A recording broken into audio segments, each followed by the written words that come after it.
Building Affairs to participate in this meeting. It is so decided. In accordance with Rule 39 of the Council's Provisional Rules of Procedure, I also invite His Excellency Mr. Stavros Lambrinidis, Head of Delegation of the European Union to the United Nations, to participate in this meeting. It is so decided. The Security Council will now begin its consideration of item 2 of the agenda. I now give the floor to Ms. Rosemary DiCarlo. Mr. President, we noted with deep concern the reports that Russian military drones entered Poland in violation of Polish airspace. Our briefing today relies entirely on publicly available information. The United Nations is not in a position to verify or confirm claims or reports regarding the incident. On 10 September, Poland informed the President of the Security Council that during the night of 9 and 10 September, 19 Russian drones entered Polish airspace. Some of them were shot down preemptively. This is not the first time that drones have been detected in neighboring countries during the full-scale war in Ukraine, but it is the first time that multiple drones have flown so deep into a neighboring country's airspace. It is also the first time that force was used by Poland and its NATO allies to neutralize the perceived threat. According to Poland's Ministry of Interior and Administration, wreckage from some 16 drones have been found across central and eastern Poland.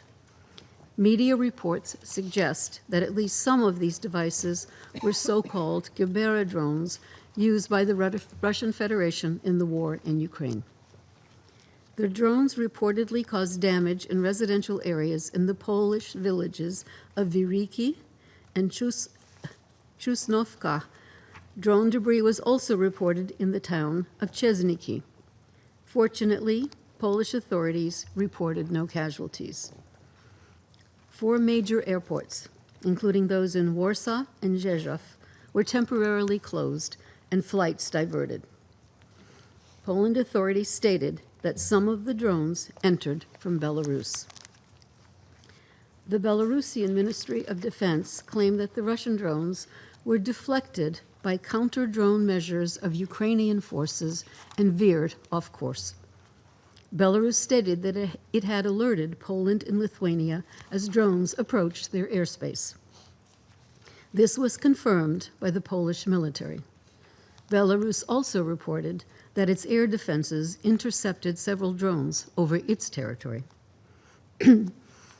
Following the incident, Poland introduced restrictions to air traffic in the eastern part of the country in areas neighboring Belarus and Ukraine. The Ministry of Defense of the Russian Federation stated that Russia had no intention to engage any targets on the territory of Poland. The Russian authorities acknowledged carrying out, during the same time period, and I quote, a massive strike with long-range, land-based, sea-based, and air-based high-precision weapons, as well as attack drones against the Ukrainian Defense Ministry, end quote, in western Ukrainian regions. The Russian Federation also expressed their readiness to hold consultations with Polish authorities on the matter. Following the incident, Poland invoked Article 4 of the North Atlantic Treaty, which led to consultations among the Allies on 10 September.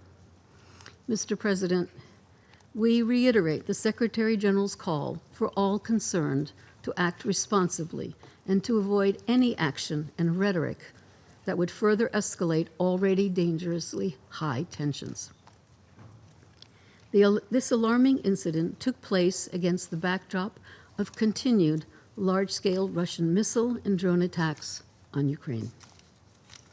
According to President Zelensky, during the night of 9 to 10 September, Russia launched 415 drones and over 40 cruise and ballistic missiles against 15 regions of Ukraine, resulting in civilian casualties, including at least one death.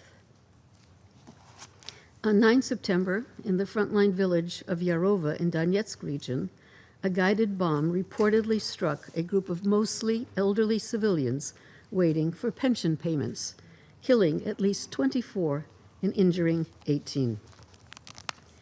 On 7 September, Russian attacks across Kyiv, Zaporizhia, Kryvyi, Odessa, Sumy, and Chernihiv killed and injured civilians and damaged civilian infrastructure.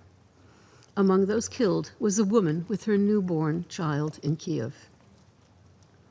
In central Kyiv, a government building housing the offices of Ukraine's prime minister was struck for the first time since the start of the war, making a further escalation. New Russian aerial attacks were reported again on the night of 10 and 11 September. The intensification of the war is borne out by the growing number of casualties. According to the Office of the High Commissioner for Human Rights, at least 208 civilians were killed and 827 injured in Ukraine in August 2025 alone. Short-range drones caused the highest number of casualties, killing 58 and injuring 272 civilians last August. August and September also saw an increase in attacks affecting energy infrastructure, particularly gas facilities, once again raising fears of a new wave of targeted attacks against Ukraine's critical infrastructure ahead of the approaching winter. Mr. President, we are equally concerned about the continuing impact of the war on civilians in Russian-occupied regions of Ukraine and within the Russian Federation. On 8 September, in the Russian-occupied Donetsk region of Ukraine, Russian officials reported that 2 people were killed and 16 people were injured by an alleged Ukrainian drone strike. A day earlier, an alleged Ukrainian attack reportedly struck a playground, injuring 6 civilians, including a 14-year-old girl in the same region, according to Russian officials. Attacks against civilians and civilian infrastructure violate international humanitarian law. They are unacceptable and must end immediately wherever they occur. Mr. President, this week's events underline the dangerous impact of this war on the security of the region and the risk of escalation. This incident also endangers the recent diplomatic efforts to achieve an end to this unprovoked and brutal war. We therefore, once again, urgently call for a full, immediate, and unconditional ceasefire in Ukraine. The end state must be a just, comprehensive, and sustainable peace in line with the UN Charter, international law, and relevant UN resolutions. The United Nations remains available to support all genuine efforts to this end. Thank you. I thank Ms. DiCarlo for her briefing. I now give the floor to those council members who wish to make statements. I now give the floor to the representative of Slovenia. Thank you very much, Mr. President. I would like to thank Under-Secretary General Rosemary DiCarlo for her briefing and for her contribution to the discussion. And I welcome His Excellency Marcin Bosacki, the Secretary of State of Poland, in the chamber. Mr. President, Slovenia supported the call for today's meeting. This reflects our firm solidarity with Poland and our full support for its security, sovereignty, and territorial integrity. We strongly condemn the escalation of Russian attacks against Ukraine. What we are witnessing is not only continued brutality within Ukraine, but also a new and dangerous era of intimidation directed at Ukraine's neighbors. Since 2022, we have seen repeated violations of the sovereign airspace of European states, but never on such a scale. Slovenia strongly condemns this incursion into Polish airspace. It is unacceptable. Colleagues, let us be clear. such mistakes do not happen. There are no incidents. They are aggressive and dangerous acts, as it is hard to imagine that so many drones flew so deep over Polish territory unintentionally. I'm sure all colleagues sitting around this table understand the unease and concern that arises in the region when a country already notorious as a serious violator of the UN Charter acts in a such way. It is very hard not to look at this incident as yet another tactic of terror. Colleagues, Europe is deeply alarmed. It is even harder to comprehend Russian reckless behavior if we take into account the diplomatic efforts of the United States to end the war in Ukraine.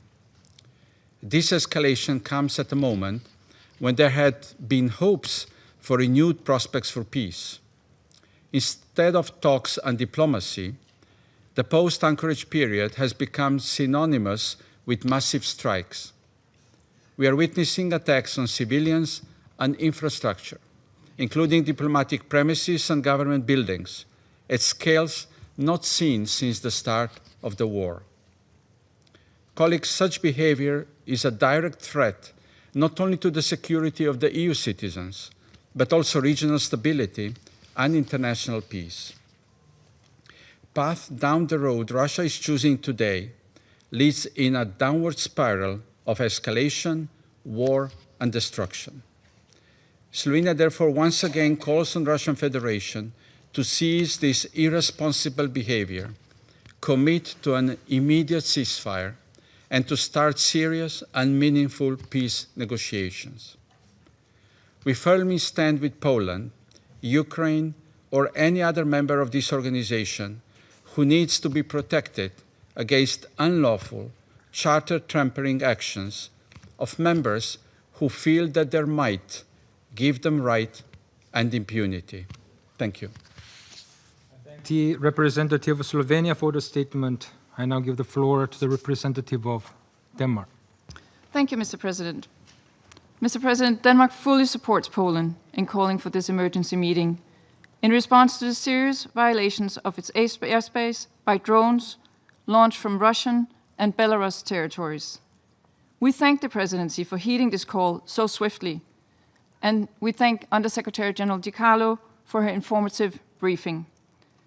I also wish to welcome to this meeting His Excellency the State Secretary of Poland. Mr. President, Denmark condemns this violation of Polish sovereignty and territorial integrity. This is a dangerous and reckless escalation that is completely unacceptable and deeply concerning. Our resolve to stand by our allies remains firm. Together with our EU partners and NATO allies, we will continue to offer support to Poland in protecting its borders. Let there be no doubt, Denmark fully supports the territorial integrity of all countries in line with the UN Charter. Mr. President, the violation of Polish airspace by Russian drones has taken place in the midst of relentless Russian drone attacks in Ukraine. Russian drones are being used to terrorize the people of Ukraine. They're responsible for countless casualties in cities and on the front line, and increasingly bringing death, destruction, and misery to the civilian population of Ukraine. The Russian military-industrial complex has been scaled up dramatically to produce drones in huge quantities. They're becoming a serious threat not only to Ukraine, but to all countries bordering Russia. The incursions into Poland's airspace took place less than a day after a massive air attack in Ukraine, where at least 24 elderly civilians were killed while simply waiting outside to collect their monthly pension. It took place 3 days after the single largest Russian aerial attacks on Ukraine's cities during the war, where 4 civilians were killed and 44 wounded, including many children. And it took place 1 week after the drone and missile blitz in Kyiv, killing 25, including 4 children. These never-ending violations of international law, these aggressions, will only reinforce our determination to continue supporting Ukraine with what it needs to defend its sovereignty and territorial integrity, to exercise its inherent right to self-defense, in the face of Russia's unprovoked and illegal full-scale invasion. We've said it many times. There is a simple alternative, a simple solution. Just one man in the Kremlin could decide to stop his armed forces attacking Ukraine. Unfortunately, Russia's leader appears to have chosen to prolong this war of conquest and to continue down the path of death, destruction, and misery. Mr. President, what we have witnessed over the skies over Poland is a reminder that Russia's drone surge is not by any means restricted to the war of aggression in Ukraine. And this violation of Polish airspace is not only the most recent Russian violation of the airspace of its neighbors. It is also a reminder that Russia's war of aggression poses an inherent threat to international peace and stability. It undermines the fundamentals of international law that we all benefit from. This is why we urge Russia to change its course, to opt for peace, to respect the territorial integrity of its neighbors. Until Russia changes course, we'll continue to increase the costs for Russia and its enablers. I thank you. I thank the representative of Denmark for the statement. I now give the floor to the representative of Greece. Thank you, Mr. President, and I thank the Republic of Korea for convening the emergency meeting. At the outset, I would like to thank USG DiCarlo for her insightful briefing, and I welcome the participation of the Secretary of State of Poland. Mr. President, the latest and most serious violation of the airspace of Poland, an EU and NATO member, constitutes a reckless act and is part of a serious escalation which threatens the security of citizens, regional stability, and international peace. It shows that Russia is shifting away from the path to peace, choosing instead the road to provocation. In view of the latest development, allow me to make a few points. First, Greece strongly condemns the incursion of the Polish airspace by at least 19 Russian drones and expresses its relief that no human lives were lost. We stand in full solidarity with the government and the people of Poland, and we hope that such incidents shall not be repeated. We emphatically condemn any violation of internationally recognized borders, be it land, air, or sea border, as an act that is blatantly against international law and the UN Charter. We also call on Russia to cease these unlawful acts immediately and respect its obligations under international law. Second, this new escalation is a direct result of Russia's war of aggression against Ukraine. At a time when decisive peace efforts by the United States and President Trump offer us a glimmer of hope, Russia intensifies its attacks against Ukraine. Lastly, aggression breeds more aggression. War will lead to more war. The spillover effect of violence, which has now affected Poland, has the potential to spiral out of control and needs to stop immediately. I reiterate my country's firm conviction that an immediate ceasefire is needed, as necessary first step towards a permanent, comprehensive, just, and lasting peace settlement, based on the principles of sovereignty, independence, and territorial integrity of states. Mr. President, colleagues, Russia's war on Ukraine is not only a European problem, despite the latest deplorable incursion into Polish space. It can seriously undermine global stability and security, drawing in actors from other regions. Any future peace agreement should therefore be founded on credible and robust security guarantees, which will effectively deter any recurrence of armed aggression. I thank you. I thank the representative of Greece for the statement. I now give the floor to the representative of France. Merci, Monsieur le Président. Monsieur le Président, je remercie tout d'abord Madame la Secrétaire générale adjointe aux affaires politiques, Madame Rosemary DiCarlo, pour son exposé. Je salue la présence de Son Excellence, Monsieur le Secrétaire d'État du gouvernement polonais, Marcin Polanski, les remarques de Mme Di Carlo confirment la gravité des faits. Alors que la Russie a procédé dans la nuit du 9 au 10 septembre dernier à une nouvelle attaque aérienne massive contre l'Ukraine, une vingtaine de ces drones se sont donc introduits en Pologne, détruisant au moins une habitation, provoquant la fermeture de 4 aéroports et atteignant jusqu'à la région de Gdansk, à plus de 700 km de la frontière ukrainienne. Tels sont les faits. Il s'agit là d'une action irresponsable et d'une nouvelle escalade de la part de la Russie dans le contexte de sa guerre d'agression contre l'Ukraine. Monsieur le Président, le souhait de la Pologne de tenir cette réunion d'urgence du Conseil à la suite de cette violation intolérable de son intégrité territoriale est légitime et il était du devoir du Conseil d'y répondre. La France condamne l'incursion inacceptable de drones russes sur le territoire polonais et elle exprime son entière solidarité avec la Pologne au nom de notre engagement plein et entier aux côtés de nos alliés de l'Union européenne et de l'OTAN.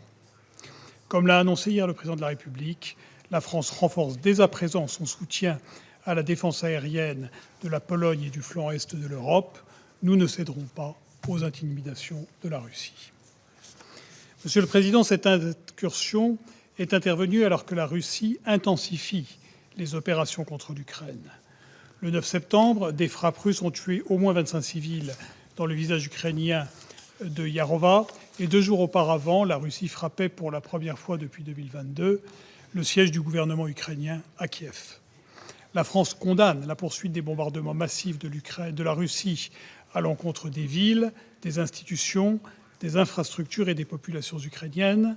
Elle salue la résistance de l'Ukraine. Elle continuera à la soutenir avec détermination dans la défense de sa souveraineté et de son intégrité territoriale. Avec les États-Unis, les Européens et d'autres partenaires, nous avons élaboré une offre de garantie de sécurité solide pour l'Ukraine qui permettront une paix durable une fois un cessez-le-feu agréé. C'est le sens de la réunion qui s'est tenue à Paris le 4 septembre dernier autour du Président de la République. Monsieur le Président, au lieu de prendre le chemin d'une désescalade dans la guerre ouverte qu'elle a décidé de lancer en 2022, la Russie fait le choix d'accroître encore la menace qu'elle fait peser sur la sécurité de toute l'Europe et la stabilité mondiale. Elle ignore délibérément les résolutions de l'Assemblée générale des Nations unies qui l'a appelée à de multiples reprises à mettre fin aux hostilités. Par cette dangereuse fuite en avant, la Russie méconnaît les efforts diplomatiques engagés par le président des États-Unis pour parvenir à un cessez-le-feu, effort que nous soutenons dans la perspective d'une paix juste et durable. Faut-il rappeler que l'Ukraine a accepté, il y a 6 mois déjà, le principe d'un cessez-le-feu immédiat et sans condition, et que le président ukrainien, Volodymyr Zelensky, a exprimé sa disponibilité pour des négociations directes avec le président de la Fédération de Russie, Vladimir Poutine. Monsieur le Président, pour la France, cette réunion du Conseil de sécurité, organe des Nations unies en charge du maintien de la paix et de la sécurité internationale, est l'occasion de redire à la Russie, membre permanent de ce Conseil, qu'il est temps qu'elle cesse de prétendre vouloir la paix alors qu'elle refuse, en fait, l'arrêt des hostilités. Alors qu'elle étend chaque jour le champ de ses actions violentes et déstabilisatrices, il revient bien à la Russie de mettre fin à son escalade et de négocier sérieusement, comme l'y appelle l'ensemble de la communauté internationale. Il en va de la sécurité de tous. Je vous remercie. I thank the representative of France for this statement. I now give the floor to the representative of United Kingdom. Thank you, President. And I also thank Under-Secretary General Di Carlo for her briefing. I join others in welcoming His Excellency the State Secretary of Poland. On Tuesday, not only did we receive reports of yet another Russian attack on Ukraine, but also of an egregious violation of Polish and NATO airspace by Russian drones. This was not the first time Russian drones have violated Polish airspace, but this latest incident was unprecedented in scale. Around 20 drones entered Polish territory, prompting the closure of major airports. Several required interception for the first time by Polish and NATO air defence. shelter-in-place warnings were issued to over 8 million Polish citizens. It is very fortunate that there were no casualties, unlike last time. We commend the swift and effective response by Polish and NATO forces against this gross violation of Poland's sovereign airspace. The United Kingdom stands in full solidarity with Poland and with Ukraine. We will continue to work with our NATO allies to defend every inch of Allied territory. Russia's aggression only strengthens the unity between NATO nations and our determination to stand with Ukraine. As my Prime Minister said, this was an extremely reckless move by Russia. It serves to remind us of President Putin's blatant disregard for peace, of the constant bombardment innocent Ukrainians face every day, and the threat that Russia's actions pose to European and international security. Russia continues to violate the basic principles of the UN Charter. Open source imagery of these incursions confirms the United Kingdom's own assessment. These were Russian drones. We categorically reject Russia's denials and attempts to diminish the seriousness of this incident. Since the start of Russia's so-called special military operation, we keep seeing what Russia describes as isolated incidents. Representatives of the Russian Federation have repeatedly, and as recently as yesterday, said in this council that we should call a spade a spade. So let me do just that. This was no isolated incident. In 2022, we saw hundreds of civilians killed in Russia's attacks on Bucha and Irpin. Last year, I spoke in this council about Russia's cowardly attack on a children's hospital in Kyiv. Since May of this year, we have witnessed the 20 largest air attacks of the entire war. We've witnessed 34,000 drones launched against Ukrainian civilians this year alone. We've seen 1,700 Ukrainians killed and over 8,300 injured. There's been a threefold increase in the number of child casualties in the last 3 months alone. Government buildings have been struck. There have been relentless attacks on critical national infrastructure. This is all part of a clear pattern of escalation.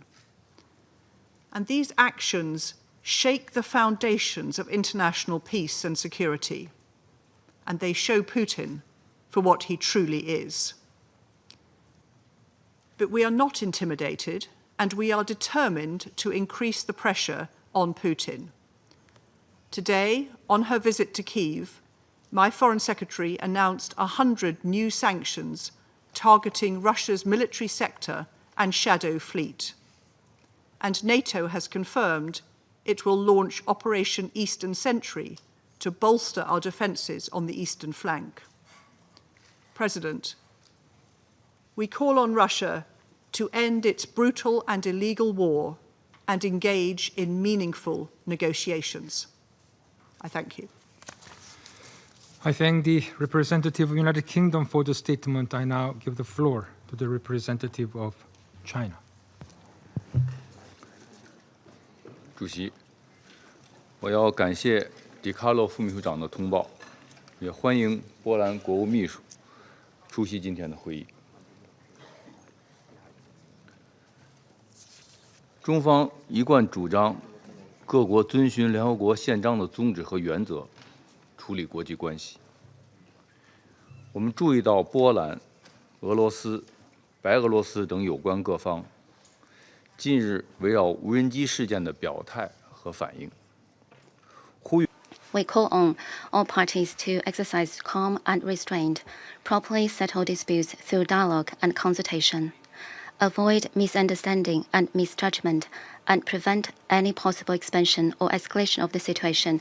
In the current context, any misunderstanding or misjudgment will deepen the trust deficit. Any confrontational rhetoric may spark an escalation, and any military clash could trigger broader instability. President, this drone incident is the result of a spillover of the Ukraine crisis. In the recent past, we witnessed some positive momentum of dialogue and negotiations, yet significant gaps persist in the positions and claims of the parties concerned across a range of critical issues. The road to restoring peace is still long and arduous. Meanwhile, the situation on the battlefield remains extremely grave. The profound suffering of ordinary people is deeply distressing. What the international community needs most at present is goodwill rather than hostility, mutual accommodation in place of military confrontation, and de-escalation rather than further escalation. China calls on all parties to adhere to the three principles, namely no spillover of the battlefield, no escalation of the conflict, and no fueling of the flames by any party, and act without delay to promote de-escalation. We urge the parties concerned to demonstrate political will, sustain the momentum for peace talks, continue building consensus, and strive to reach a peace agreement as soon as possible. We also call on the international community and regional countries to foster a positive atmosphere, create favorable conditions, and provide necessary assistance to this end. President, China's position on the Ukraine issue has been objective, impartial, and consistent. We are committed to promoting peace talks and seeking a political solution. Guided by the four shoulds proposed by President Xi Jinping, China has been working tirelessly for peace, making every effort to promote dialogue. We stayed engaged with the parties concerned, sent special envoy for shuttle diplomacy, and initiated the Friends for Peace group at the UN to consolidate consensus for peace and advance peace efforts. China stands ready to continue working with the international community to play a constructive role in promoting an early political settlement of the crisis. Thank you, President. I thank the representative of China for the statement. I now give the floor to the representative of Guyana. Thank you, Mr. President. Guyana appreciates the Presidency's swift response in convening today's meeting at Poland's request, and thanks USG DiCarlo for her briefing.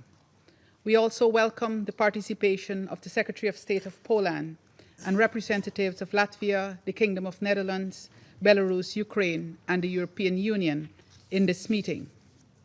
Mr. President, Guyana is deeply distressed about the emerging trend of eroding respect for international law, including the United Nations Charter. Yesterday, we gathered in this very room to condemn Israel's most recent and atrocious breach of the most fundamental principles of the United Nations Charter when it struck Doha on Tuesday.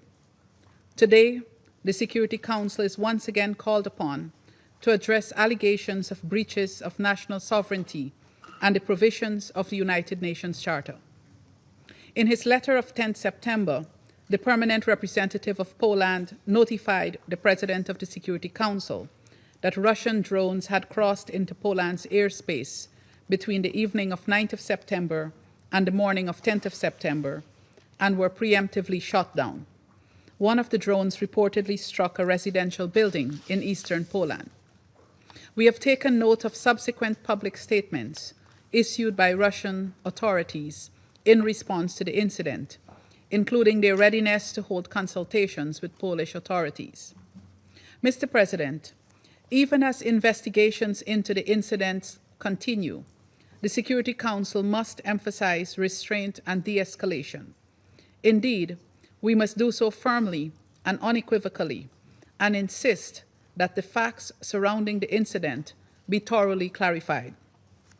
International law grants each sovereign nation complete and exclusive sovereignty over the airspace above its territory, and any violation, especially under current conditions, could understandably be viewed as a threat or act of aggression.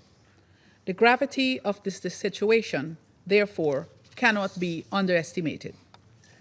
In choosing to join the United Nations and accepting the obligations of its charter, we each agreed to be bound by all its provisions, including the prohibition on the use of force.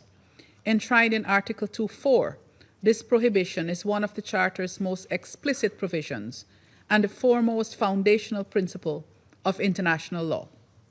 Guyana therefore reiterates that every member state of the United Nations has an obligation to uphold these principles of the UN Charter and the wider body of international law. I thank you. I thank the representative of Guyana for the statement. I now give the floor to the representative of the United States. Thank you, Mr. President, and thank you, Undersecretary General Rosemary DiCarlo, for your briefing, and I welcome the participation of the Secretary of State of Poland. On September 10th, Russian military drones violated the airspace of Poland, a NATO member. The United States stands by our NATO allies in the face of these alarming airspace violations. The United States is consulting with Poland and our other NATO allies under Article 4 of the North Atlantic Treaty.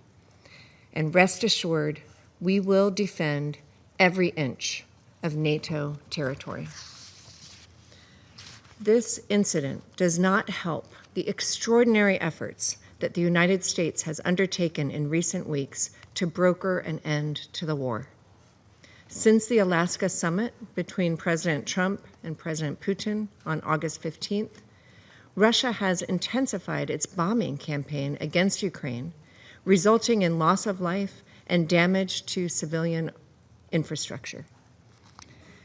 These actions, now with the addition of violating the airspace of a U.S. ally, intentionally or otherwise, show immense disrespect for good faith U.S. efforts to bring an end to this conflict.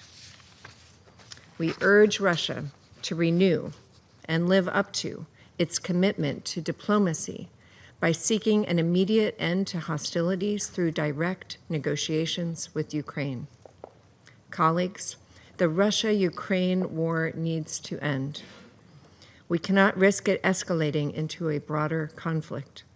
Russia must demonstrate its seriousness by taking immediate, concrete steps toward peace. I thank you. I thank the representative of the United States for the statement. I now give the floor to the representative of Somalia. Thank you, Mr. President. I also thank USG DiCarlo for her comprehensive briefing on developments unfolding in the Eastern European region. The situation continues to be a great concern and carries serious implications for regional stability and international norms. The significant divergence in narratives underscores the urgency of the situation and the critical need for diplomacy and dialogue.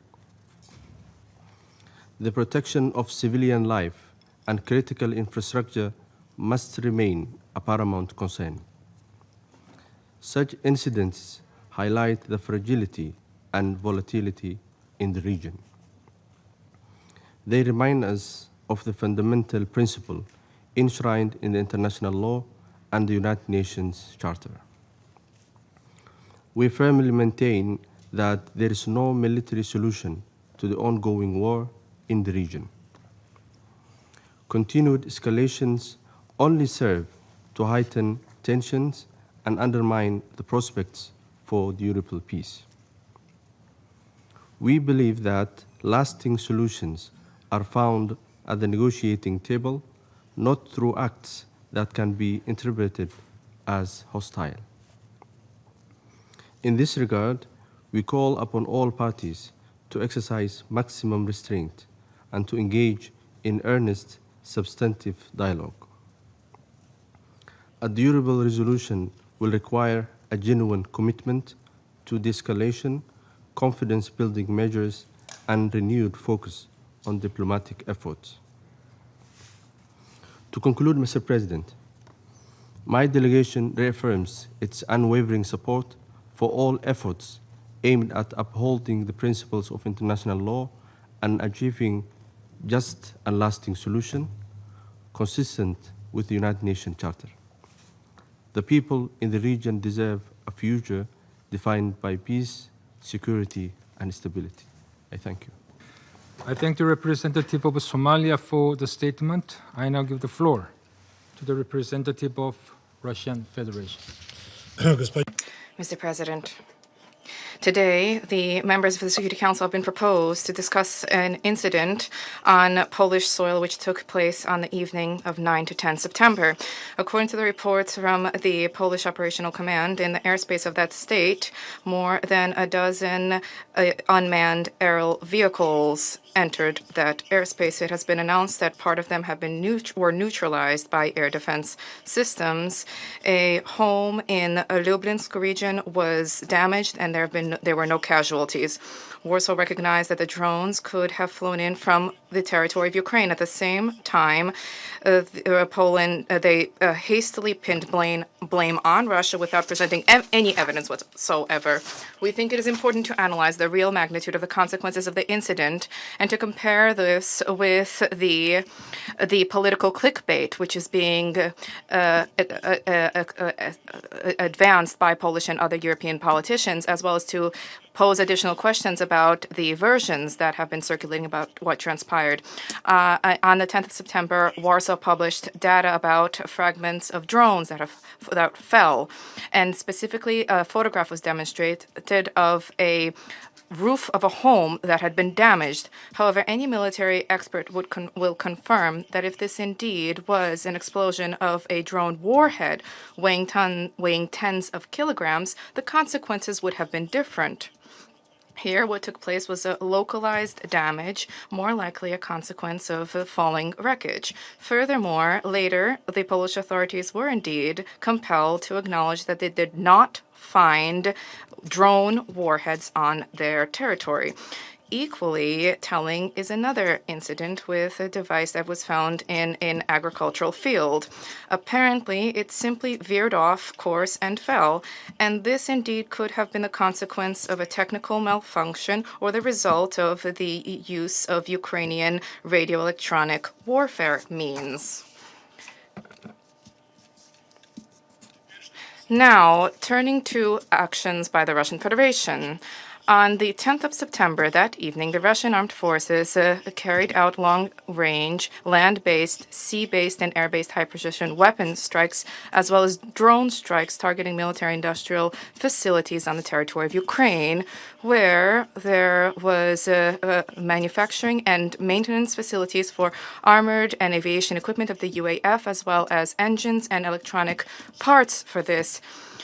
There were no targets marked on Polish territory. The maximum range of the drones used in this strike did not exceed 700 kilometers, which makes it physically impossible for them to have reached Polish territory.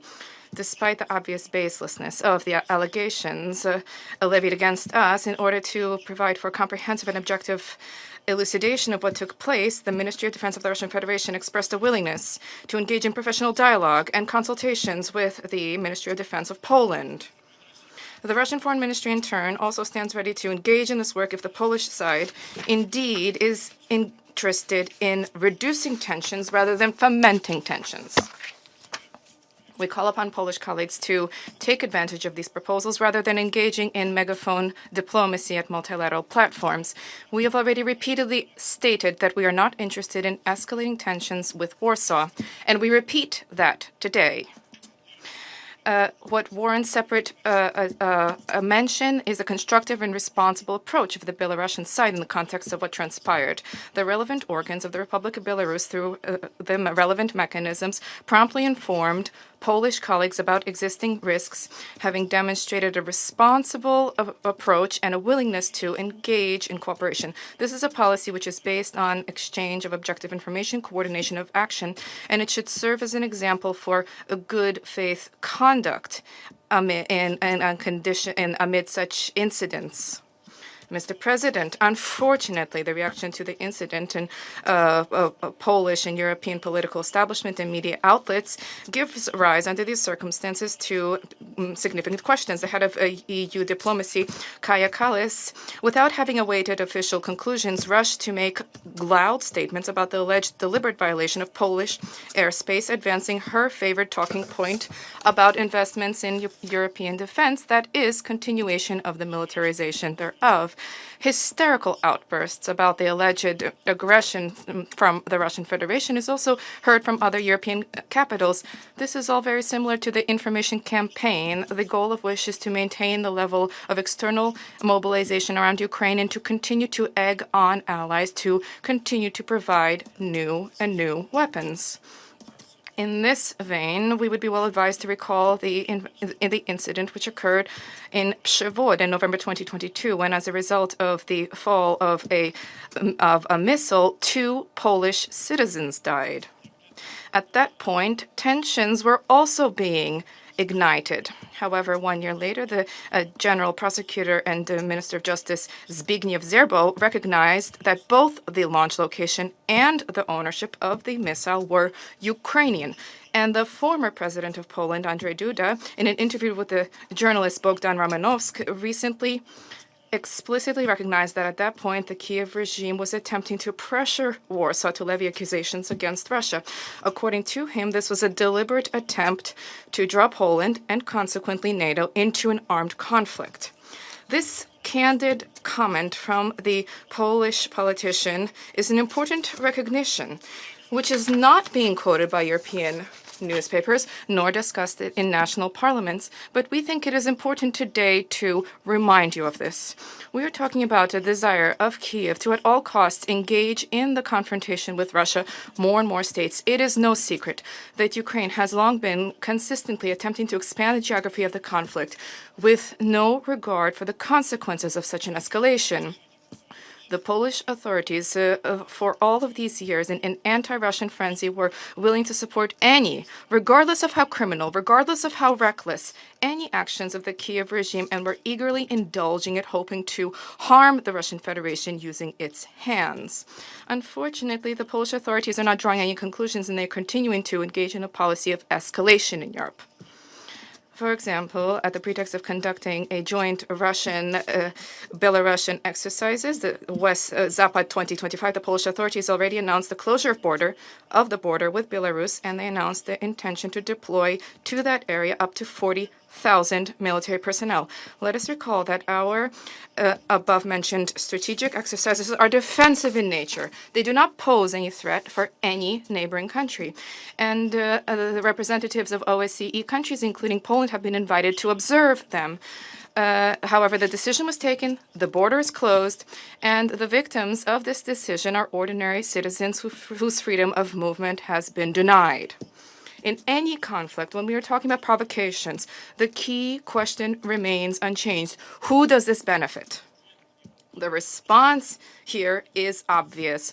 All of this artificially blown up hysteria is beneficial exclusively to the head of the Kiev regime and the European Party of War, who are desperately trying to derail prospects for Ukrainian resolution, which began to take shape as a result of the Russian-US contacts in August. It is evident that Zelensky is now the main opponent to a political resolution of the Ukrainian crisis, which will uncover his illegitimacy. Without the conflict, the justification for the legal vacuum will disappear. This justification, which he is using to cling to power in circumvention of constitutional procedures, even according to the data of Ukrainian sociological centers, Zelensky's ratings are falling precipitously, as is the level of trust in him. In this context, the unabated military actions, hostilities, are a tool for political survival of the Ukrainian regime.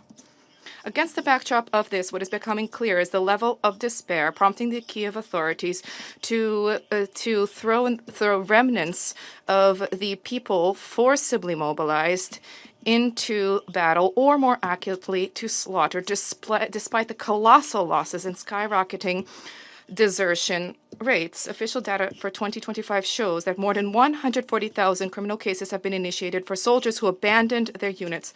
The overall figures for desertion since the start of the conflict are nearing 266,000 people.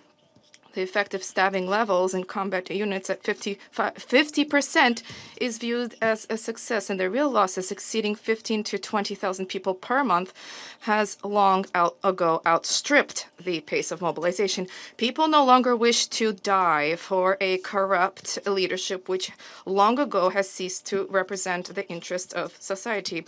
The head of the UAF, Syrsky, recently recognized that Russia has a threefold advantage in manpower and capabilities, and in the main areas has a 4 to 6-fold advantage. This is a frank recognition of failure and essentially an indictment of the current military political policy. And this is precisely why Zelensky today is willing to do anything at all to maintain this conflict in the active phase, even if this may give rise to threats, if this means simulating threats, exaggerating consequences, or, as was the case in Przewod, manipulating any incident in order to drag NATO countries into the war. What is noteworthy is how easily the head of the Kiev regime recants his own loud statements as soon as they no longer advance his political interests.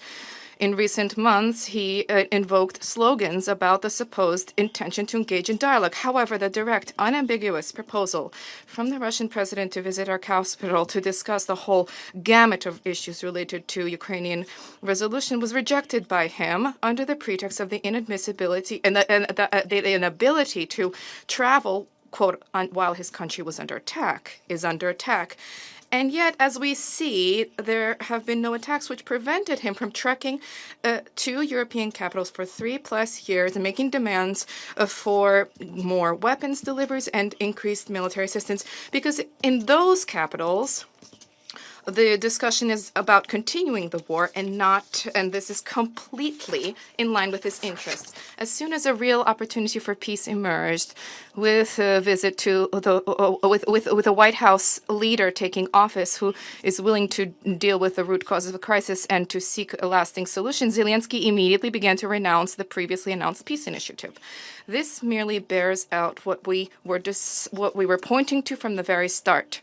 The Kiev regime never had any intention to embrace peace, and everything that the regime is doing is to prolong the conflict, to cling to power, and to continue to take advantage of his Western sponsors.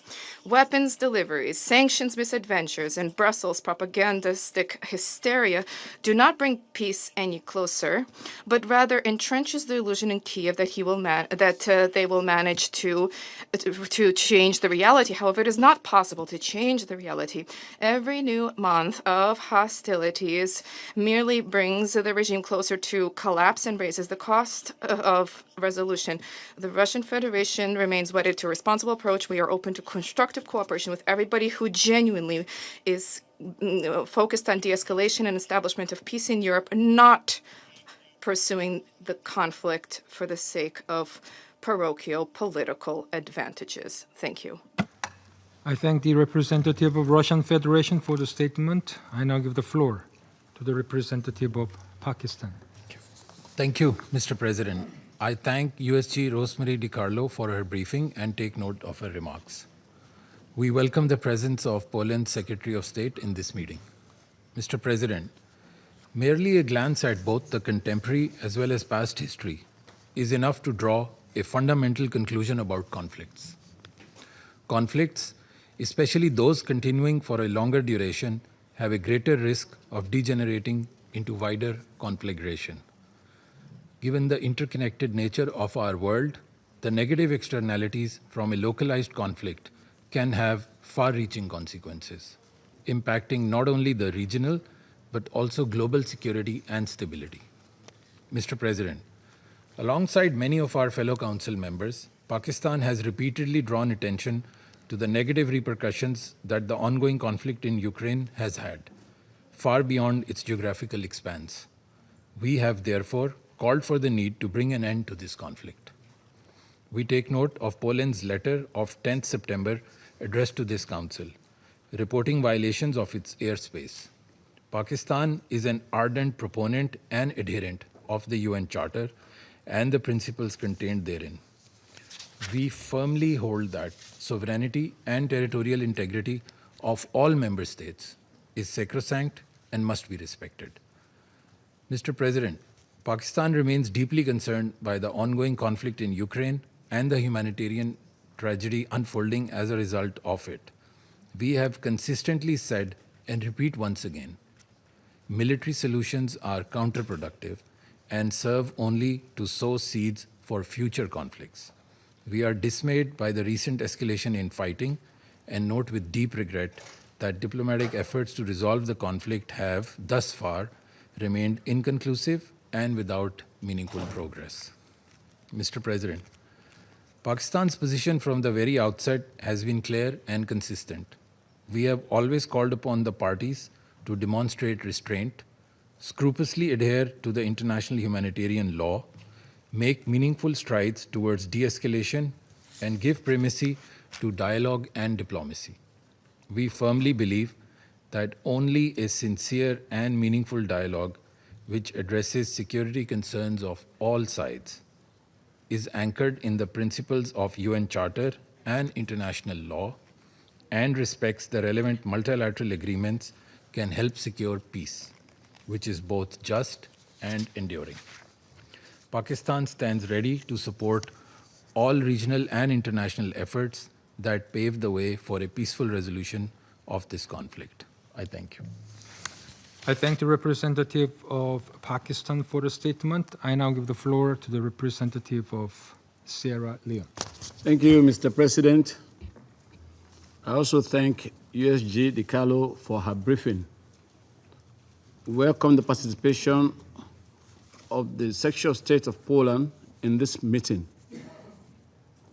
Since the onset of this conflict, Sierra Leone has joined the international community in calling for its end, urging the parties to embrace diplomatic negotiations towards a ceasefire that prevents further death and suffering. The conflict has already taken tens of thousands of lives, caused mass displacement, and deprived millions of basic needs. Its destabilizing impact has been felt not only in Europe, but across the world. The recent reports of Russian drones entering airspace of Poland mark an alarming escalation. According to the letter from Poland's permanent representative, 19 drones launched from Russia and Belarusian territory violated Poland's airspace between 9th and 10th September, described rightly by Poland as an unprecedented violation of its sovereignty and territorial integrity. We note that in response, Poland invoked NATO's Article 4 and imposed new restrictions, including border closures with Belarus and the deployment of troops along its eastern flank. We also note that other states in the region have followed with airspace restrictions and heightened security measures. These actions underscore the gravity of the threat. They also remind us that the longer this war persists without a peaceful resolution, the more likely it will metastasize into a regional conflagration with consequences for global security. Mr. President, this event must be situated within a wider pattern: the ongoing erosion of international law and the weakening of the rules-based international legal order anchored in the UN Charter. The Charter enshrines the principles of sovereignty, territorial integrity, and the peaceful settlement of disputes. Article 2.3 obliges member states to resolve their disputes by peaceful means, while refraining from the threat of use of force. Yet today, these principles are increasingly disregarded. The disregard for sovereignty and international territorial integrity in this conflict, the repeated resort to force, and the inability of the Council to secure even temporary ceasefires together reflect a deeper crisis: the threat from the very foundation of collective security. If this trajectory continues, the war stands at the precipice of unrestrained escalation, where brute forces replace dialogue and law gives way to power politics. Accordingly, Let me make 3 observations. First, the heightened tensions resulting from the Polish incident threaten to derail ongoing efforts at peace. As European states have long sought diplomatic solutions to end this war, their engagement remains essential for a sustainable peace settlement and the eventual reconstruction of Ukraine. Second, the war has exposed the fragility of global economic and security systems. A further regional escalation will not only fracture Europe, but also undermine the multilateral order painstakingly constructed after the Second World War. It will erode trust in the Charter, embolden violations elsewhere, and weaken the fabric of international law. Third, any negotiations or agreements to end this conflict must be grounded in international law. Sierra Leone reiterates its support for a political settlement that respects Ukraine's sovereignty and territorial integrity within its internationally recognized borders while addressing the legitimate security concerns of all parties. Mr. President, the human cost of this war remains unbearable. Thus, this Council must not allow this suffering to persist. Sierra Leone urges all parties to commit to peace and to engage in good faith negotiations. We commend the ongoing efforts by the United States, European leaders, and other mediators, but more is required. We renewed political engagement at the highest levels to address the underlying strategic issues and concerns. Above all, the Council must insist on full adherence to international law, including international humanitarian law. Civilians and civilian infrastructure must be protected. Humanitarian access must be unhindered, and diplomacy must be pursued with urgency and determination. Mr. President, the Security Council was established to safeguard international peace and security, not to witness its unraveling. Each violation of sovereignty, each missile fired into civilian neighborhoods, and each failure to uphold the Charter brings us closer to a dangerous abyss. The world is at the precipice. It is our collective duty to pull it back by recommitting to the principles of the Charter, by upholding international law, and by insisting on the peaceful settlement of disputes. I thank you. I thank the representative of Sierra Leone for the statement. I now give the floor to the representative of Algeria. Mr. President, I would like to thank you for convening this important meeting. I also thank Under-Secretary General Rosemary DiCarlo for her insightful briefing. And I welcome the participation of His Excellency, the Secretary of State of Poland, to this meeting. Mr. President, we took note of the recent concerning reports about the Russian unmanned aerial vehicles in the airspace of the Republic of Poland, as well as the information provided by the Russian Federation regarding these incidents. These developments constitute yet another escalation of the already tense situation in the region caused by the war between Russia and Ukraine. Algeria has, time and again, insisted on the need to avoid escalation and polarization in the region, so as to prevent any spread of the conflict. When the logic of confrontation has already shown its limits in bringing about peace, the recent diplomatic talks proved that dialogue could achieve what war couldn't in more than 3 years.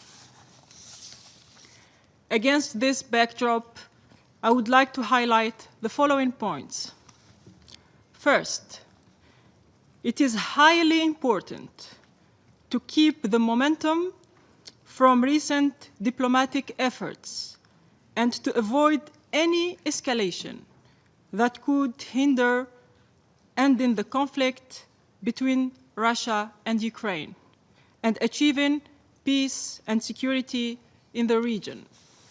Second, equally important is to favor communication between the parties, aiming at establishing the facts surrounding these incidents and addressing their consequences.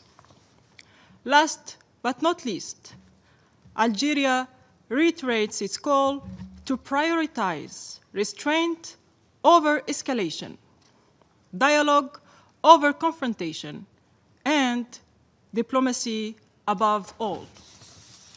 Tensions have reached unprecedented levels, and it is high time to achieve just and lasting peace in Ukraine and the entire region. I thank you.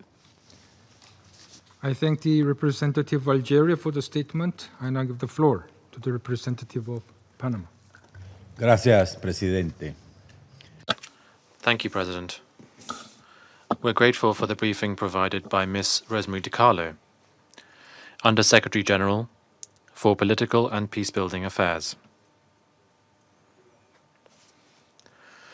We also recognize the participation of the Secretary of State of Poland, Mr. Posadzki, and the other delegations who are here with us this afternoon. We are meeting here today to address the grave incident that occurred over Poland's airspace in the context of the aggression against Ukraine. We think it is important for the circumstances of what happened to be urgently established, because at least 19 drones were registered in Poland's airspace during a period of some 7 hours. This undeniably constitutes a serious violation of the sovereignty and territorial integrity of Poland, this member state of this organization, and it is a worrying escalation and further destabilizes the region. Panama, in this context, wishes to reaffirm that multilateralism, preventive diplomacy, and dialogue with a view to upholding international law are the only legitimate way to prevent further escalation. This Council cannot overlook the fact that defending the sovereignty and territorial integrity of states is not an abstract ideal. Upholding these principles is rather a moral and legitimate obligation that underpins the international order, the rules-based order, and which protects peoples from the law of the strongest. Experience shows that war, when it is not stopped in time, can spread beyond its immediate borders, and it can drag the entire world into tragedy and sorrow. This collective memory should serve as a warning to us. We cannot allow the erosion of the principles of the United Nations Charter to lead us down this path once again. President, Panama reiterates its full support to the sovereignty, political independence, and territorial integrity of Poland, in line with the principles enshrined in the Charter. We also reiterate the urgent call to all parties involved to take measures to de-escalate the situation and to establish clear communication urgently in order to reduce risks and to avoid further regional destabilization. Thank you. I thank the representative of Panama for the statement. I shall now make a statement in my capacity as the representative of the Republic of Korea. I'd like to begin by thanking USG DiCarlo for the timely briefing. And I also welcome His Excellency, Mr. Marcin Posadzki, Secretary of State of Poland, to participate in this meeting.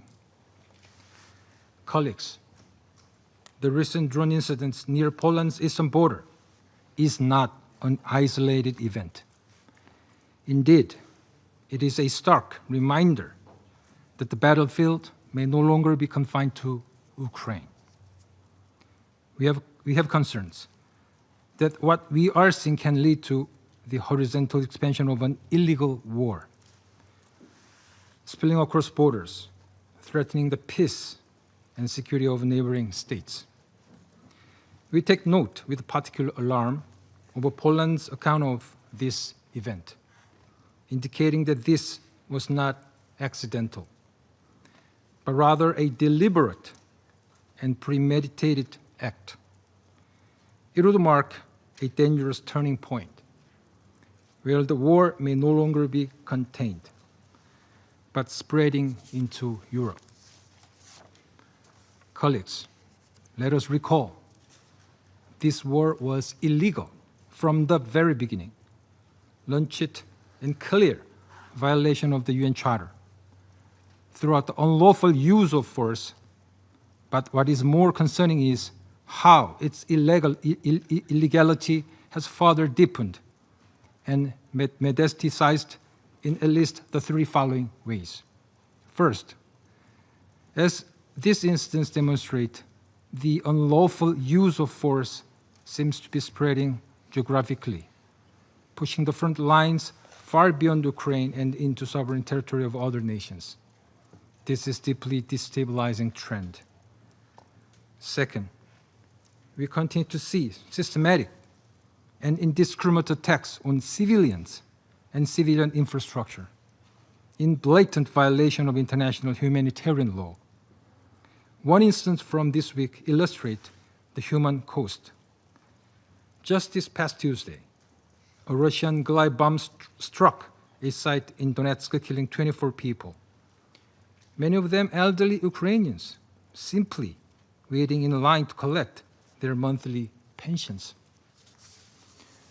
Third, the unexpected consequence of this war, the continuing military cooperation between Russia and the DPRK, which constitutes, again, a flagrant violation of Security Council resolutions and the direct threat to peace in both Europe and Asia.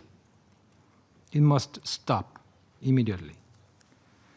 Colleagues, the Republic of Korea hopes that the political will led by the United States and supported by responsible members of the international community to bring an end to the war will not diminish.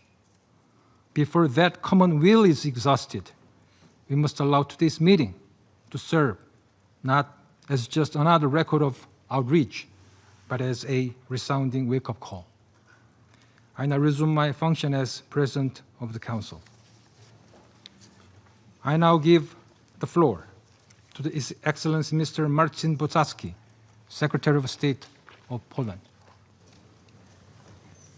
Thank you very much, Mr. President, Excellencies. I'd like to begin by thanking the Republic of Korea for convening today's meeting and Undersecretary General Rosemary DiCarlo for her excellent briefing. I also want to thank representatives of many Security Council members for your words, but also actions of support and solidarity with Poland. Allow me to start with a quote. "The merchants of death are unbothered by the fact that their weapons methodically, deliberately, and intentionally hit civilian targets.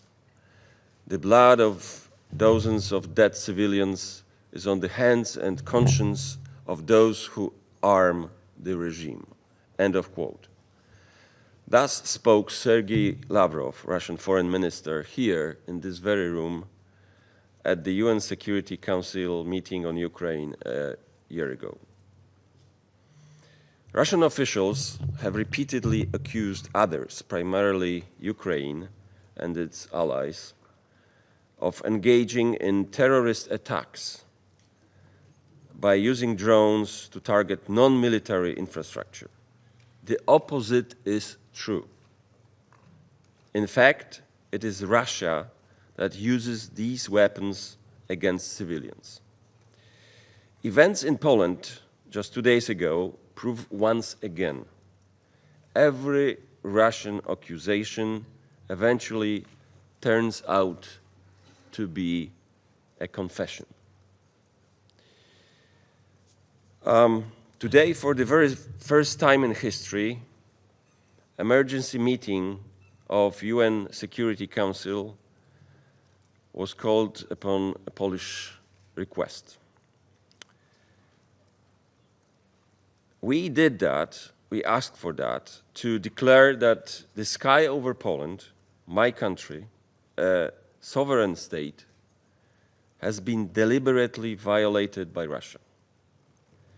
On the night of September 9th and 10th, 19 Russian military drones flying over the territory of both Ukraine and Belarus breached Polish airspace, thus trespassing borders of Poland, of NATO, and of the European Union. Such incidents happened before, but this time we know that that was the first time since the beginning of Russian full-scale invasion on Ukraine in 2022 that Polish territorial integrity has been purposely violated on such an unprecedented scale. We know, and I repeat, we know that it was not a mistake.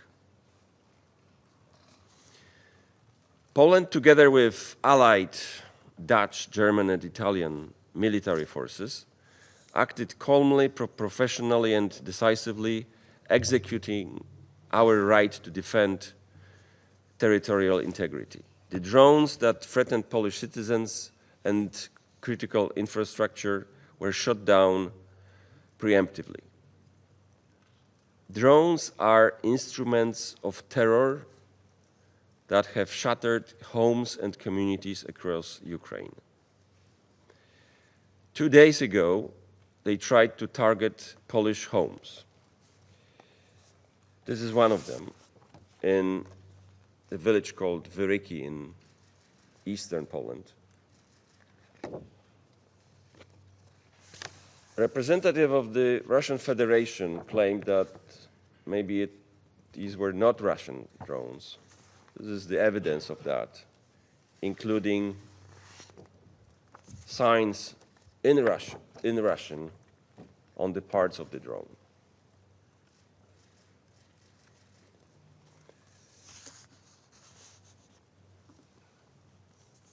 I don't want to spend too much of your precious time on the Orwellian or neo-Orwellian language of our Russian colleague, combined with blatant lies, but let me just draw your attention into one factor. He kept repeating that the reason of this, again, neo-Orwellian phrase,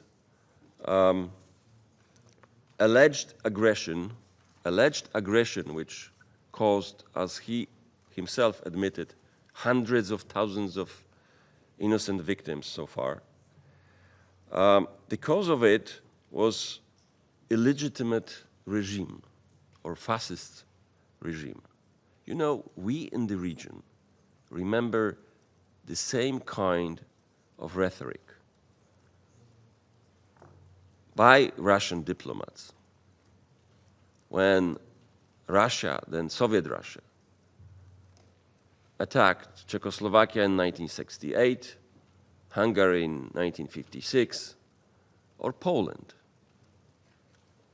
together with Nazi Germany in September 1939 after the Ribbentrop-Molotov Pact.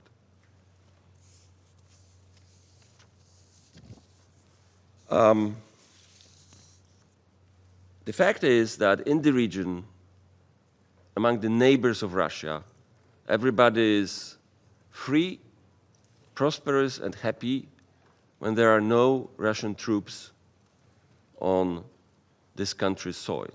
And one can only hope that Ukraine will be liberated from Russia's forces and will follow the suit, the history of Poland, Baltic states, Czechia, Slovakia, and Hungary.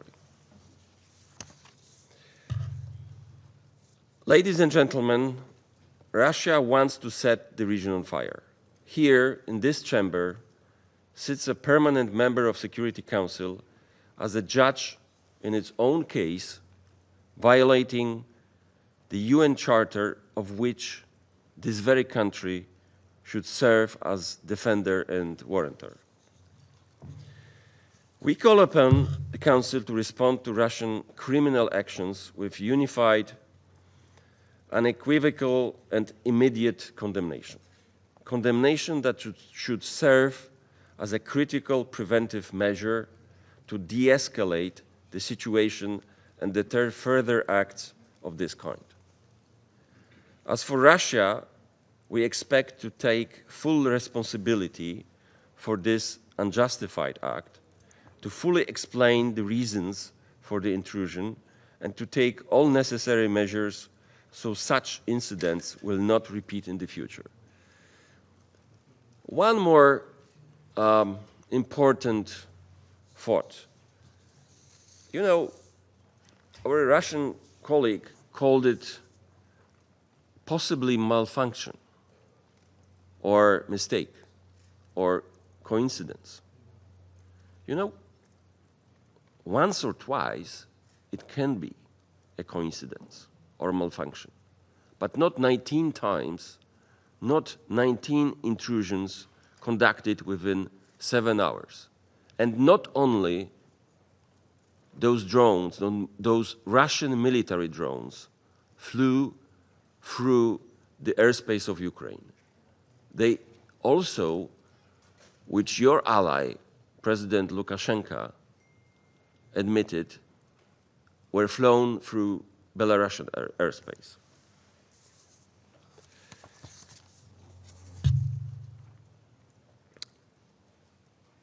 The way to achieve stability and peace in the region is simple. Russia must stop its barbaric war against Ukraine. Poland will not be intimidated. Our resolve to stand with Ukraine and defend the principles of sovereignty and territorial integrity remains unwavering. Thank you all very much. I thank His Excellency Mr. Bosatsky for the statement. I now give the floor to the representative of Latvia. Thank you, Mr. President. I will speak on behalf of the Baltic states, Estonia, Lithuania, and my own country, Latvia.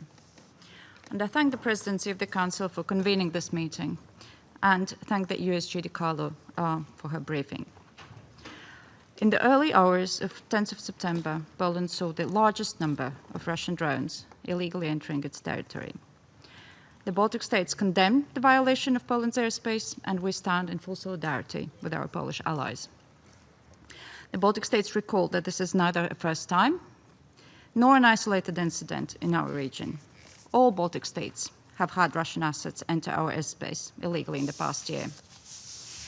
Russia's reckless actions are most concerning for the overall security of the region. This is yet another escalation by a permanent member of the UN Security Council against sovereign territory of another state. Another test of the entire rules-based international order, a violation of the UN Charter, customary international law, as well as the fundamental principles of the Helsinki Final Act. There are concerns of further provocations as Russia and Belarus militarily exercises commenced today near our borders. Mr. President, the international response to the violation of the sovereign airspace of Poland has been swift, clear, and united. Russia's actions have been unequivocally condemned, and we urge that Russia fully respects the UN Charter. And we urge that Russia stops the violation of European airspace, that it stops the violation of international borders. The UN Charter is also clear. countries have an inherent right of individual or collective self-defense if an armed attack occurs. And we will exercise the sovereign right and collective right to defend ourselves against any attacks. Mr. President, the violation of Poland's airspace is yet another call to the international community to remain vigilant. This also shows why we, the neighbours of Russia and Belarus, are the staunchest supporters of Ukraine. Our European global security is tied to the security of Ukraine. We all want peace in our neighbourhood and along our borders, and Ukrainians want peace the most, as they are under constant attack and experience daily atrocities. Today's meeting, unfortunately, draws the same conclusions as during the Security Council meeting we had 2 weeks ago on Ukraine. These Russian actions are not of a country that seeks peace. Allow me to ask a question, a rhetorical one. How has Russia reacted to the global call towards just and lasting peace? What signals has Russia been sending while everyone is calling for a full and unconditional ceasefire? Let me just point out a few atrocities that have happened since the last time we met in this chamber. 2 Russian missiles hit and killed members of a Danish humanitarian demining team in Chernihiv region. Russia launched the largest aerial assault on Ukrainian cities with over 800 drones and missiles. It hit the Ukrainian government building with a missile. A Russian glide bomb killed more than 20 people, mostly elderly, waiting in line for their monthly pensions in Donetsk region. Are these actions indicating any readiness to stop the war and the killing of civilians? I don't think the answer. Are these actions indicating any readiness to stop the war and the killing of civilians? I don't think the answer is unclear. The violation of Poland's airspace is yet another escalation, another violation of international law that Russia has made excuses for without changing action. This only strengthens our resolute support to Ukraine, its independence, sovereignty, and territorial integrity. And we call on the Security Council to fulfill its role, the primary responsibility for the maintenance of international peace and security, in accordance with the purposes and principles of the United Nations. And Russia must be stopped. It only understands peace if it is delivered through strength.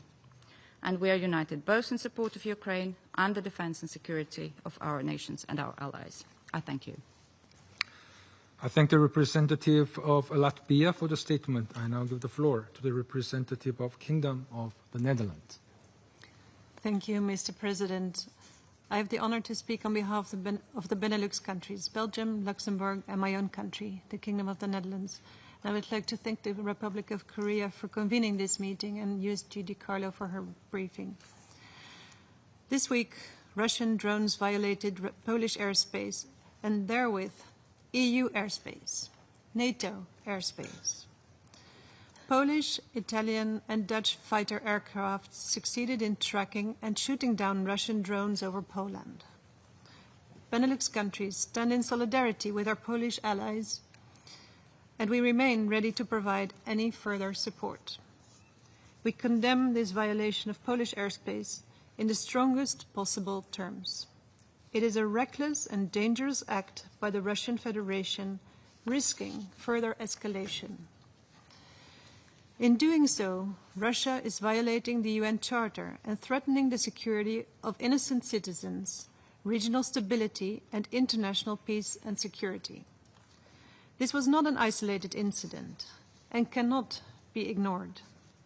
This incident demonstrates that if Russia's aggression remains unchecked, it is bound to repeat itself. It also demonstrates Ukrainian and European security are closely interlinked. The actions by the Russian Federation have only strengthened our resolve. Benelux countries will continue to pursue coordinated military, humanitarian, and budget support to Ukraine in order to bolster its efforts to defend itself and rebuild the country. Benelux countries call upon all countries to actively support Ukraine in its fight to survive. Because it's not just about Ukraine or about Europe. We need to show that we take a stand against violations of internationally recognized borders and that we will protect the UN Charter. Aggression cannot become the new norm. This affects us all. We call upon the Russian Federation to fully comply with international law and the Charter, especially given its status as permanent member of this Council. Russia needs to stop its illegal aggression against Ukraine and its reckless behavior against Europe. The Russian Federation must demonstrate genuine political will to end its war of aggression and engage in constructive and meaningful negotiations.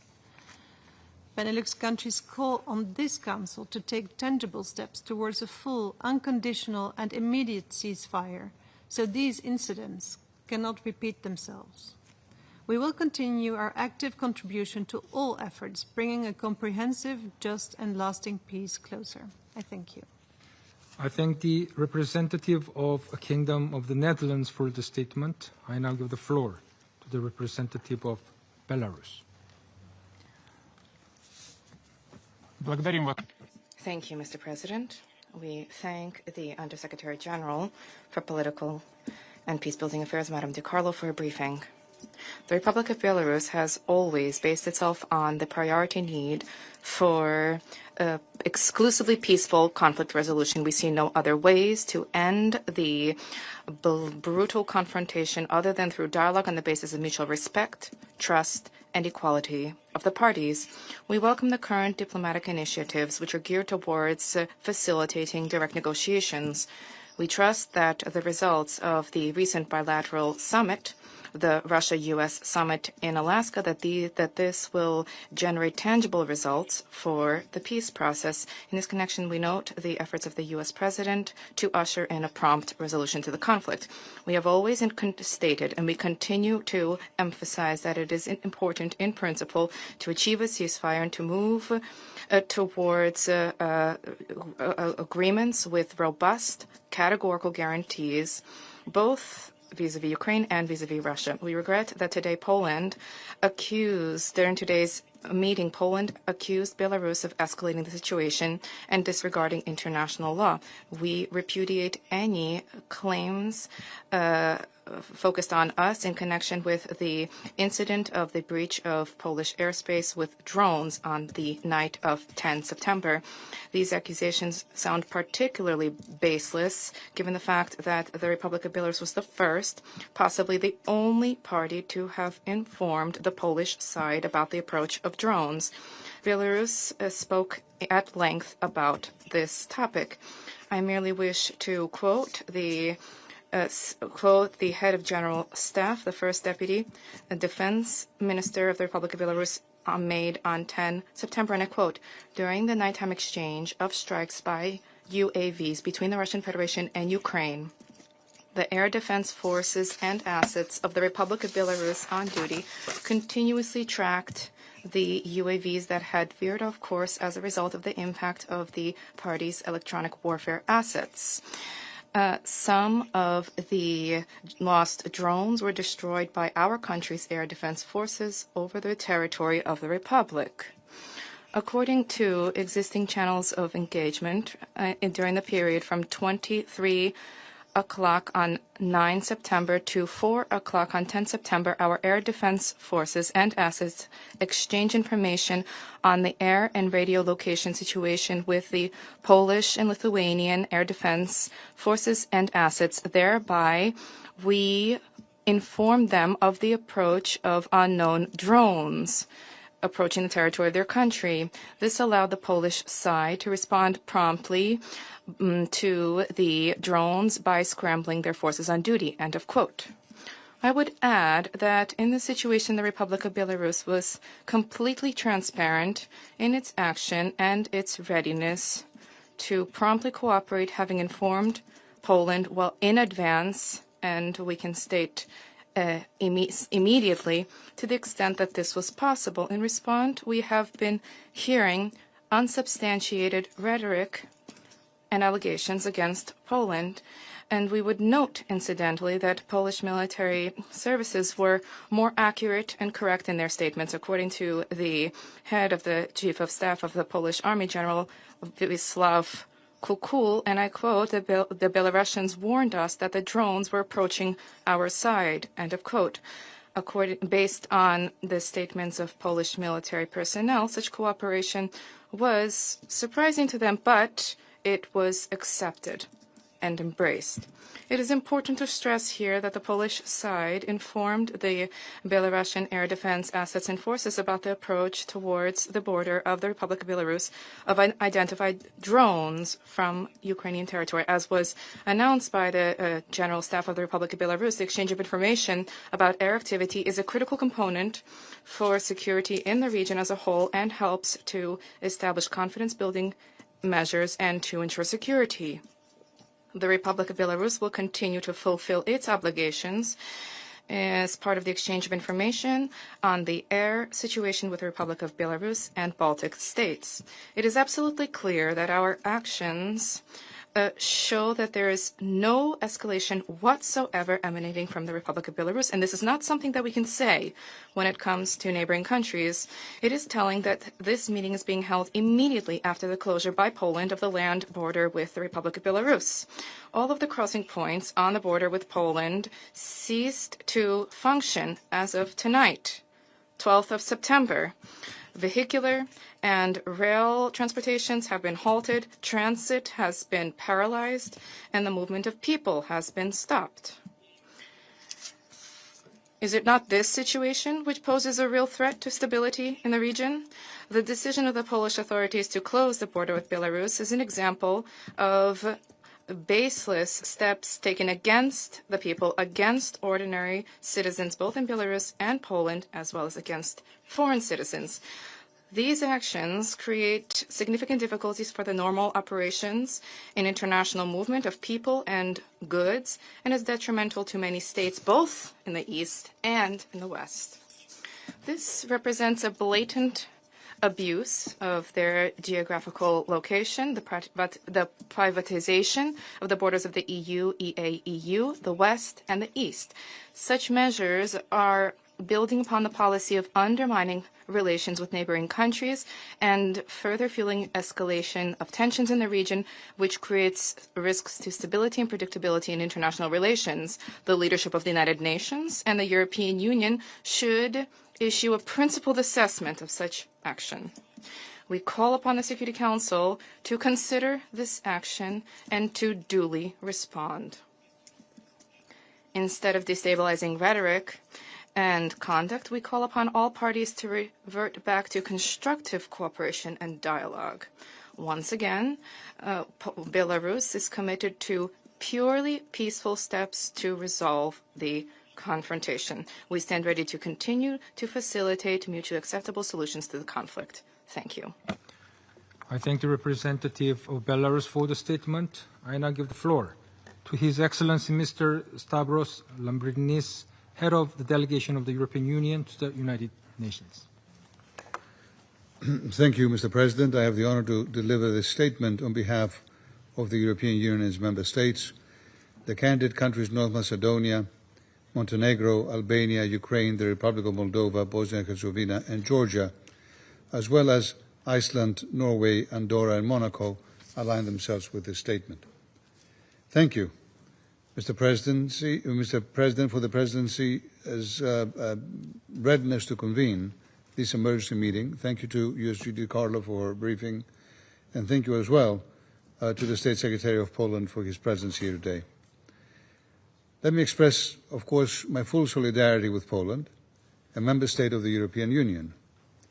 Our leaders have been in constant contact with their Polish counterparts the past days, and we are offering support in protecting Poland's eastern border. The European Union condemns in the strongest terms the international violation of the airspace of one of our member states by Russian drones, which took place on 10 September. This is an aggressive and reckless act and part of a broader escalation by Russia. It threatens the security of EU citizens, regional stability, and international peace. Only 2 weeks ago, Russian missiles caused severe damage to the EU delegation in Kiev.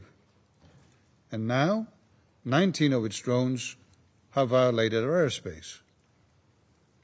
It is the latest in a series of violations of EU member states' sovereign airspace that have occurred since 2022. And it only strengthens our resolve to support Ukraine and its people in their defense against Russia and in their pursuit of a comprehensive, just and lasting peace. The EU underlines the importance of raising the costs for Moscow further. We will ramp up sanctions significantly on Russia and its enablers, and we will also work with our international partners to put pressure on Russia to end this war. The EU remains steadfast in supporting a comprehensive, just and lasting peace in Ukraine based on international law, including the UN Charter, which respects Ukraine's sovereignty, independence, and territorial integrity within its internationally recognized borders, and also respects Ukraine's inherent right to self-defense. Mr. President, it goes without saying that our resolve to support Ukraine and its people in their defense against Russia remains unwavering. Thank you. I thank His Excellency Mr. Lambrinis for his statement. I now give the floor to the representative of Ukraine. Mr. President, distinguished members of this Council, dear State Secretary Bosatsky, back in February this year, the Security Council adopted a very short resolution, 2774, imploring, and I quote, a swift end to the conflict and further urging a lasting peace between Ukraine and the Russian Federation. Let me remind you, Ukraine was not exactly thrilled with that text. We made no secret of our disappointment, but unlike Russia, that even though it voted in favor of that resolution and now does not give a damn about it, we do respect all the decisions of this Council, and we remain ready and committed to implement them. And yet, here we are, 201 days later, we all have to confess that peace has not come galloping toward us on a white horse. On the contrary, we are further away from peace than we have ever been. The human toll is catastrophic. Ukraine has suffered more civilian casualties over the last months than at any time since Russia's full-scale invasion began. And just 2 days ago, Moscow decided it was not enough to keep murdering Ukrainians. Russia is spreading this conflagration in Europe, launching now its deadly drones into Poland's airspace. Let me express Ukraine's full solidarity with the Polish people. We condemn this cynical provocation, this brazen attack. Let me also be clear, we fully share the assessment of Polish authorities that this was not a technical error, it was not a lost GPS signal, or any other fairy tales that we have heard today. It was a conscious decision. It was a conscious decision of Russia to cross yet another red line and test our patience, the patience of the international community. And it was a conscious decision of Russia to deliberately escalate this war. And if this escalation is left without a decisive reaction, Russia will not stop with Poland. Tomorrow, it could be drones or even missiles falling on Berlin, Paris, or London, and the day after, who knows, something might even accidentally cross the Atlantic. So today we face a choice. Does this Council continue to wait until hell freezes over before we act, or do we finally do what this Council was created to do? End once and again this bloody war before it destroys the entire planet. That is why the question of an immediate ceasefire is not an academic one. For months, Ukraine has been calling upon this Council to pass a resolution on a comprehensive and unconditional ceasefire. We cannot afford to sit here and wait for fair weather at sea while the storm rages, tearing our sails apart. It is the solemn duty of this Council to prevent this scenario before it is too late and to stop this madness before it swallows us all. By sending drones to Ukraine and now to Poland, our neighbor, Russia is not just mocking this Council, it is spitting in your face and yet we politely pretend that it is only raining. If this Council does not act, if it fails to stop this new phase of Russia's escalation, we are not talking about regional instability any longer. We are staring into the abyss of a third world war. Colleagues, this Council should have imposed crashing sanctions on Russia no later than dawn on 21st of February 2022. Instead, we have allowed the arsonist in the Kremlin to keep the keys to the fire station. Russia continues to abuse its veto as a fig leaf to cover its war crimes and block every attempt to restore peace. But must this Council remain a hostage of this veto, condemned to wring its hands and watch as thousands of civilians die? Absolutely not. Nothing, and I repeat, nothing, prevents the other 14 members sitting at this table and every single UN member state from doing what dozens of nations did in the first weeks and months of this war. The EU, the United Nations, the United States, the UK, Canada, Republic of Korea, Japan, Australia, New Zealand, Singapore, Norway, Iceland, Switzerland, and many others. You can impose unilateral but coordinated sanctions that will choke Russia's war machine, cut off its supply chains, and stop the flow of components for those murderous drones and missiles that kill Ukrainians today and threaten to kill our European neighbors tomorrow, as Moscow did just 2 days ago in Poland. And one day history will knock on this door and ask, what did you do sitting at this table while Russia was trampling on the UN Charter?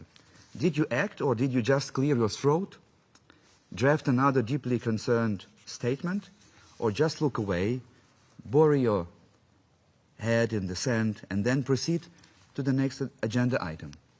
Mr. President, colleagues, we are not in Samuel Beckett's play to amuse ourselves with endless waiting.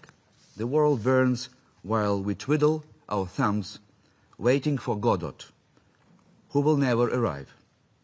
So please, dear colleagues, table this ceasefire resolution now. I thank you for your attention. I thank the representative of Ukraine for the statement. There are no more names inscribed on the list of speakers. This meeting is adjourned.